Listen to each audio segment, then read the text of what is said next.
So the first question that we've got tonight is this. Do other religions in the world have similar stories as the Bible, and why could this be? Okay, so the answer is yes. There are similar stories in all kinds of different religions that are in the Bible, and I kind of think that there's, like 3 different ways that we can kind of look at this. And so the first way that we can kind of look at this is just simply an adaptive thing. And that is that other people are going to be hearing and listening and finding out about different stories or different concepts in the Bible, and they just simply co-opt it for themselves. And so if they're creating some sort of religion or writing some sort of book, or, it maybe not even be an individual, it might be a collective of individuals, but they may be taking things from the Old Testament or taking things from the New Testament and then putting it into whatever it is that they're having. And so then as that grows and develops, then all of a sudden you've got, something that is alongside and parallel, something with the Bible, but not quite the same. And so an example of this is going to be the Quran. And so Muhammad and others came up with the Quran in the 7th century AD. So the New Testament was written in the 1st century AD. The Old Testament was canonized in the 3rd century BC. And so, you got Old Testament, New Testament, and then centuries later you've got the Quran. And so the Quran has got stories about creation that is somewhat similar, but not the same to the Old Testament, about Abraham, about the son of promise, in sacrificing, even though it's not Jacob, it's Ishmael. They've got similar stories about Joseph, about Moses, and they've even got stories about Jesus, even though stories about Jesus are going to be different in the Quran than what they're going to be in the New Testament. By the way, I've never read the Quran, so I'm not coming at this from first-hand information. This is just simply kind of research that I did. All right? So you kind of think, okay, well, how is that? Well, I think that it pretty much kind of boils down to, in this case, Muhammad. He grew up around Christians and he grew up around Jews. And I don't know why he came up with the things that he came up with, but I can see that he was influenced by both of those two different groups, the Jews and the Christians.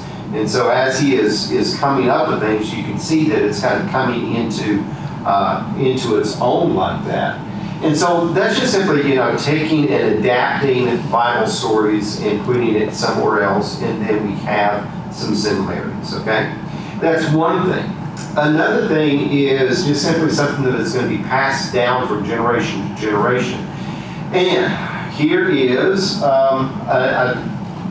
this is kind of what I'm talking about. Okay, so let's just say that we've got a timeline, all right?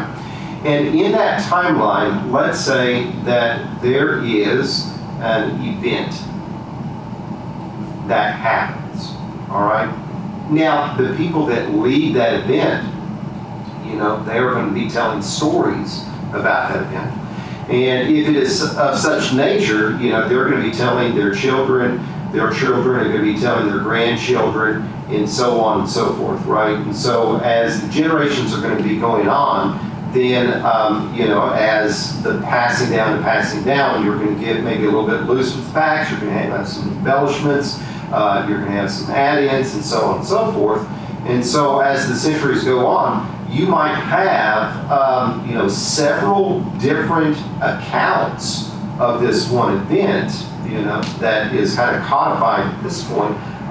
And they've got some similarities to them, but at the same time, they've got their key differences. All right? Now, case in point, the flood. If you think about a flood being an event, wow, that's going to be an event, right? Where the flood is global, it destroys all humanity except for those 8 people on the ark. They preserve life, animal life, by putting it on the ark. They're on the ark for over a year, and then when they step off the ark, they go and they repopulate the earth. You know that Ham, Shem, and Japheth are going to be telling stories to their children about it, right? And then those children are going to be telling stories to their children. their children are going to be telling stories to their children, and so on and so forth. And so centuries later, what we come up with is we've got a whole bunch of very similar stories to the flood, but they're really not all the same, okay? One most famous story is the Epic of Gilgamesh. I learned about that in school. Maybe you learned about it as well. But it's a Babylonian myth about this epic tale of Gilgamesh and how his fight and struggle with the gods and everything. And in that tale, there is a story of a flood. It's interesting that Shannon and I, a couple years ago, we went to the Ark. That's what I was thinking of. And you go in and you tour a replica Ark, and then as you go through, you have different exhibits and everything. The most interesting exhibit that I saw was an exhibit of flood stories that are global. And all different there's cultures. a whole bunch of culture. As a matter of fact, there's Even in over tribal. 200 different flood accounts from ancient lore. And it's really interesting that a lot of these have very similar traits to them, but they're very different. Now, all of these different stories are going to be coming before what the Bible flood account is going to be. And so God is going to inspire Moses to write, and what he is doing is he's thinking, okay, well, here's all of these different flood accounts. And by the way, it's not just simply the Babylonians had, the Egyptians had one, the Egyptians, and it's not just simply the flood. We could also look at creation too, because the Babylonians had their stories about gods and creation and everything like that.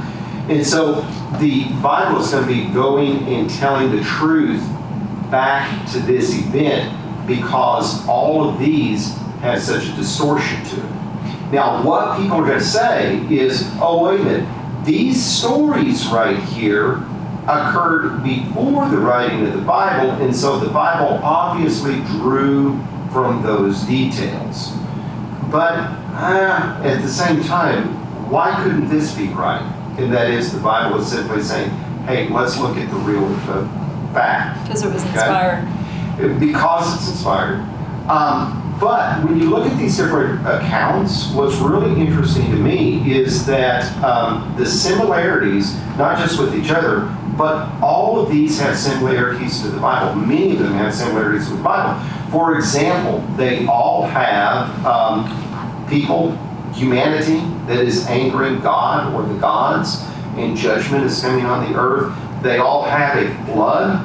Many of them have a global flood where all life perishes. They have God selecting a person or persons or family to go and preserve animals through a ship-like structure. Sometimes that ship-like structure is a saucer. Sometimes it's a cube. Sometimes it's a raft. But, regardless of the thing, I mean, it's pretty much the same. And even down to the point the man's name is very similar to Noah. The man has a wife and 3 sons. The 3 sons' names are even similar to Ham, Shem, and Japheth. And so you could kind of go look and say, well, wait a minute. This really is, this is really true in the fact of the matter. And it's not just simply with the flood. I mean, it's with creation, it's with the Tower of Babel, it's with many other things. And see, there's the idea about, an event happens, and because the event happens, then there's going to be people talk about it, and there's going to be traditions and myths that's going to develop from it.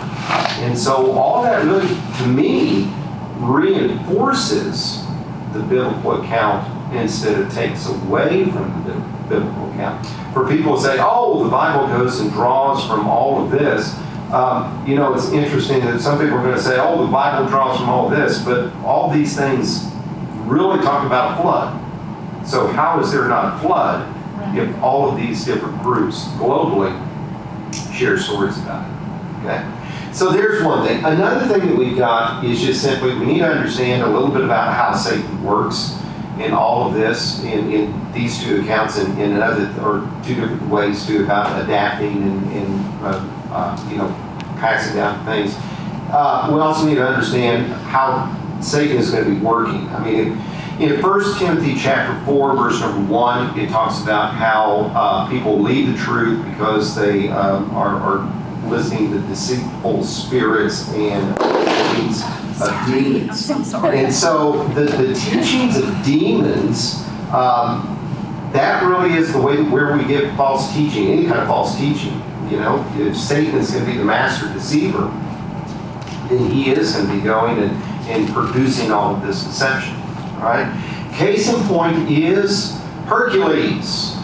Okay? If you're like me, when you hear the word Hercules, you think of the Disney movie, right? Yes, I did. You know, I love it. watched it many times, and I've got It's one of Quentin's the favorites. Hercules song going through my head right now. Okay, but you know, the actual Greek myth of Hercules really kind of parallels a lot with the Disney movie, even though Disney-fied it to a large extent. But when you go and you just kind of, you know, do a little Google search on Hercules, there's going to be different stories and everything from different things. But some of the things that are just kind of across the board is that Zeus goes and has an affair with a mortal woman and impregnates her, and she gives birth to Hercules. Meanwhile, Zeus's wife is not too happy about the situation, and so she goes and sends a couple of snakes, which are in Hercules, by the way, but not from you know, Zeus's wife. Sends the snakes to kill Hercules, and Hercules kills them with his bare hands and strangles them as he is in his crib. Hercules grows up with adoptive parents or adopted dad, and you know, his real mother, and you know, goes on these quests of doing these 12 different things. He falls in love, which, by the way, is Megara, which is in Hercules, but one story has him killing Megara and her children because he goes crazy due to somebody deceiving him.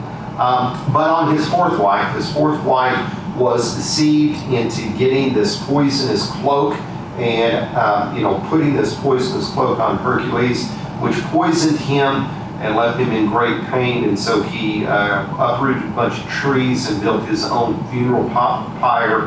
And as he is, you know, burning on the funeral pyre, Zeus comes and takes him to Mount Olympus and makes him a god.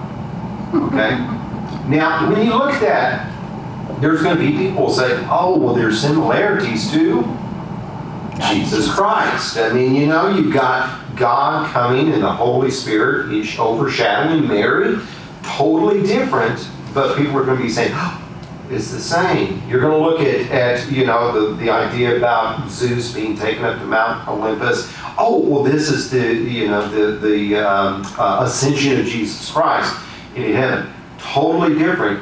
But there's going to be people, and maybe about 10, 12 years ago, I started hearing people go and take a look at different myths, whether it was Babylonian myths, Egyptian myths, Greek myths, and start to make parallels to Jesus Christ and start to say, hey, you know, this is all. And the reason why they want to do that, or I should say the reason why people are influenced to do it, is because it really does start to take the truth about Jesus and who he is and what he's done and start to incorporate it into these, you know, very pagan, very ungodly type things that really don't have any similarities. They don't have similarities as far as, you know, this person was here, they studied this, they took it, and then they made a Bible story. I mean, you know, it's like the Bible story about Jesus and then this other myth about something else. Two totally different things, completely separated by time and space,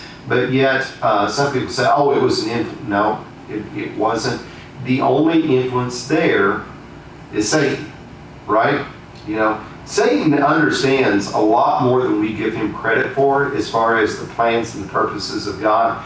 And you can kind of see that he's going to go and take and interject some of those into all of these different myths and these different teachings down throughout the centuries so that they can be deceived. But then later on, there can be a double deception where people will go and say, oh yeah, you know that movie Hercules, Yeah, I saw Hercules go and dive into the pool of spirits and rescue Meg and bring her back to life. And then because he was a true hero, Zeus made him a god. You know, oh, that's just like Jesus saving us. No, it's not. But you can see Satan's deception involved in all of it. Okay? All right, you got questions on that or comments on that one? Is that what you were asking? Yeah, pretty much. I'm going to say, yeah, he summed it up a lot better, but, Yeah. you know, but the bottom line is Satan I think is, so. you know, it's like, yeah, you different religions Yeah. that, you know, like say similar God, Mhm. and then they're, you know, their savior, but it's Satan that's making it. Twisting and distorting. I Twisting mean, you know, and- so, he yeah, it does it sounds- with adaption. He does it with the, you know, the passing down of the events. I mean, you know, anytime that we've got an error from the truth, Satan is behind it in some way, shape, or form. So to me, on a lesser detailed version of this is that it seems like no matter what culture you look at, they have some sort of belief in a higher power, Mhm. you know, which Satan uses to deceive, like American Indians. You know, they definitely worship and have a higher god or gods, Yeah. right? And it's a very serious thing to them. And different, even tribal communities that are way out in the Amazon and places like that understand and have some sort of form of belief in something that's got power. Yeah. A higher Which power. is a very good segue into our next Oh. question. Okay. Anyway, on that same thought, I've just different things I've seen online with different cultures and places. You think, wow, it's like, I brought this up the other day, but I had written it in my Bible in John or somewhere where I have a note that everybody has an inherent quality to believe and have faith. It's like built inside you. You have a need really to believe. And so like an atheist believes something. Mhm. So it's just a matter of, Everybody believes is something. it directed to the true and living God? Yeah. Okay.